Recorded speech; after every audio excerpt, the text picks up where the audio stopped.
Chapter 25: The Making of a President. Vice President Harry S. Truman became president near the end of World War II after President Franklin Roosevelt died. It was, as he said, an accidental presidency. He had been a senator, a quiet, hard-working senator, who seemed an ordinary, likable man. Then, to his surprise, Roosevelt asked him to be vice president. He was just getting settled into that job when suddenly he was president. He said, as if a bull had fallen on top of him. To most Americans, Harry Truman seemed more like a next-door neighbor than a president. Except for a year in France as an army captain in World War I, he had hardly been anywhere. He had been a farmer, a bank clerk, a shopkeeper, and a county administrator, all in Missouri. When he arrived in Washington at age 50, you could almost see the rough edges. Sometimes he lost his temper and didn't think much about what he was saying. But he was never mean or dishonest. In fact, his honesty was legendary. When he wrote letters home to his mother and sister, as he did almost every day, he paid for the stamps himself. The franking privilege, which allows senators and presidents to send their mail free, was meant for government business, he said. He never used it for his personal letters. He lived modestly on his salary, and he didn't use his position to earn extra money. When a Republican who was a political rival left his briefcase at the White House, some of Truman's Democratic aides wanted to go through it and see what it held. President Truman would not do a sneaky thing like that. When he was president, some people made jokes about him, but others noticed that he was very good at making decisions.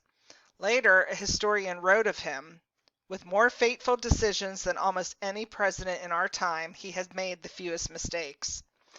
A senator said he was usually wrong about all the little things, but right about all the big ones. Harry Truman was president during clamorous times. An army of men was returning from military to civilian life. They needed jobs and homes. People were moving from farms to cities faster than ever before. Could those cities become good places for everyone living in them? Europe and Japan were devastated. How would they rebuild? People of color were being treated unfairly. Would that continue? How would we change from making tanks and bombs to making dishwashers and automobiles? And what about Russia? The Russian leader, Joseph Stalin, had made promises he wasn't keeping. Truman, the president, had to answer to those and many other questions. He said that knowing history helped him do the job. Harry Truman could have been a history teacher. He knew a whole lot about the subject. His interest began when he was a boy, and his father read a book to him about the ancient Greeks and Romans. He found he loved stories about people, especially real people. So, as soon as he could read himself, he started on biographies. Andrew Jackson became a special hero of his. Jackson was a man of action who represented the common people, a man who was independent, free-thinking, and not at all stuck up. Truman was born on a farm in Jackson County, Missouri, which was named after Andrew Jackson. When Harry was 6, the family moved to nearby Independence. There, Harry discovered the public library and started reading all kinds of books. Reading gave him information. It allowed him to think for himself. He was soon forming his own opinions, and he didn't always agree with those around him. There was one president whom everyone in Truman's family hated. Really hated. They could hardly talk about him without getting angry. But the more Harry Truman read about that president, the more he admired him. It was the Civil War president, Abraham Lincoln. People hated Abraham Lincoln? They certainly did. You see, Harry Truman was a boy at the end of the 19th century when many men and women could remember the Civil War as if it had just happened. Truman's grandparents, both sets of them, had come to Independence, Missouri in the 1840s during the early pioneer days when Missouri was a border state and a slave state. They came from Kentucky by steamboat, newly married, bringing slaves they got as wedding presents. They weren't unusual. Most of their neighbors were slave owners too.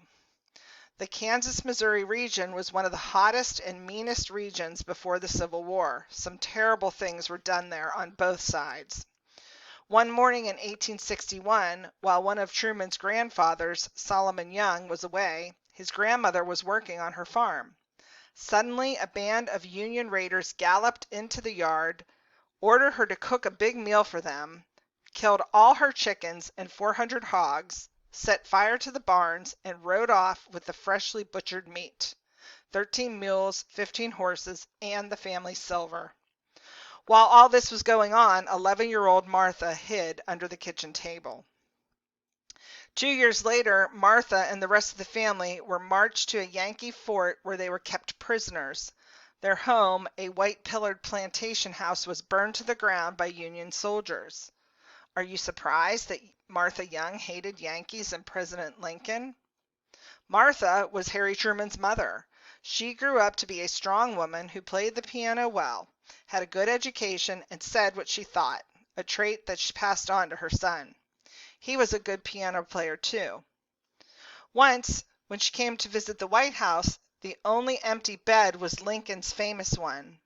Now, most White House guests feel very privileged if they can sleep in the very bed where Abraham Lincoln slept, but not Martha Truman. She said if that were the only bed, why, she'd just sleep on the floor. She was well known for her sense of humor, but this time her son knew she wasn't kidding. He found another bed for her.